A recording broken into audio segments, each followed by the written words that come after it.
আমার সোনার বাংলা, আমি তোমায়।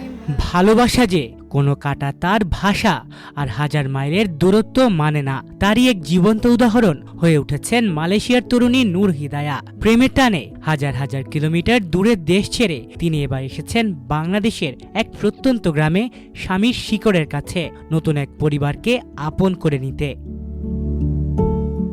বরিশালের গৌরনদী উপজেলার নাঠই গ্রামের প্রবাসী যুবক সোহেল খলিফার সঙ্গে পরিচয় হয়েছিল মালয়েশিয়ায়। প্রথমে বন্ধুত্ব, তারপর প্রেম। সেই প্রেম একসময় পৌঁছে যায় বিয়ের বন্ধনে। 2024 সালে দুই পরিবারের সম্মতিতে মালয়েশিয়াতেই তাদের বিয়ে সম্পন্ন হয়। তবে সোহেলের মনে ছিল একটি অপূর্ণ ইচ্ছা, নিজের গ্রামের মানুষ, আত্মীয় স্বজন আর পরিবারের সদস্যদের সামনে স্ত্রীকে নিয়ে একটি বিয়ের আয়োজন করা। অবশেষে সেই স্বপ্ন পূরণ হলো। কোরবানির ঈদ উপলক্ষে স্ত্রীকে নিয়ে দেশে ফিরেছেন সোহেল। গ্রামের বাড়িতে আয়োজন করা হয় গায়ে হলুদ ও বউ ভাতের অনুষ্ঠান। খবর ছড়িয়ে পড়তেই এলাকায় তৈরি হয় ব্যাপক কৌতূহল। বিদেশি পুত্রবধূকে এক নজর দেখতে গ্রামের মানুষ ভিড় জমাতে থাকেন সোহেলদের বাড়িতে। তবে নূর হিদায়া শুধু একজন বিদেশি বধূ নন, তিনি চেষ্টা করছেন বাংলাদেশের সংস্কৃতিকে নিজের করে নিতে। স্বামীর পরিবারকে ভালোবেসে তিনি শিখেছেন অল্প অল্প বাংলা ভাষা, এমনকি বিয়ের আসরে স্পষ্ট কণ্ঠে গেয়ে শোনান বাংলাদেশের জাতীয় সঙ্গীত। তার এই আন্তরিকতা মুগ্ধ করেছে উপস্থিত সবাইকে। সোনার বাংলা, আমি তোমায় ভালোবাসি। সোহেল খলিফা জানান, মালয়েশিয়ায় ব্যবসা করার সময় 2022 সালে সামাজিক যোগাযোগ মাধ্যমে নূর হিদায়ার সঙ্গে তার পরিচয় হয়। ধীরে ধীরে সম্পর্ক গভীর হয় এবং পরে তারা বিয়ের সিদ্ধান্ত নেন। বিয়ের পর এই প্রথম স্ত্রীকে নিয়ে দেশে এসেছেন তিনি।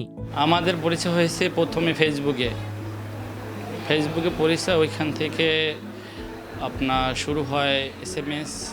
তো আমি প্রথমে নক করি, পরে শেষে ওইখান থেকে দুজনের কথাবার্তা হয়। অ্যাট ফার্স্ট আমাদের দেখা হয় KLCC টুইন টাওয়ার। সোহেলের ভাষায় নূর শুধু তাকে নয়, বাংলাদেশকেও ভালোবেসে ফেলেছেন। তাই শ্বশুর বাড়ির মানুষদের সঙ্গে সময় কাটানো, গ্রামের পরিবেশ দেখা এবং বাংলাদেশের সংস্কৃতিকে কাছ থেকে জানার আগ্রহ থেকেই তার এই সফর। গ্রামের মানুষও নতুন এই অতিথিকে উষ্ণ ভালোবাসায় গ্রহণ করেছেন। স্থানীয়দের অনেকেই বলছেন তাদের গ্রামে আগে কখনো বিদেশি বউ আসেনি, তাই কৌতূহল যেমন ছিল তেমনই ছিল ভালোবাসা আর শুভকামনাও।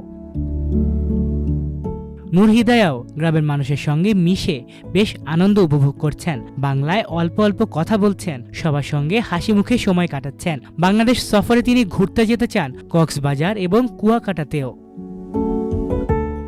হাজার মাইল দূরের দুই দেশের দুই মানুষের এই গল্প যেন আবারও মনে করিয়ে দেয়, সত্যিকারের ভালোবাসার কাছে দূরত্ব কোনো বাধা নয়, ভাষা কোনো দেয়াল নয়, আদেশের সীমানাও নয় কোনো শেষ কথা।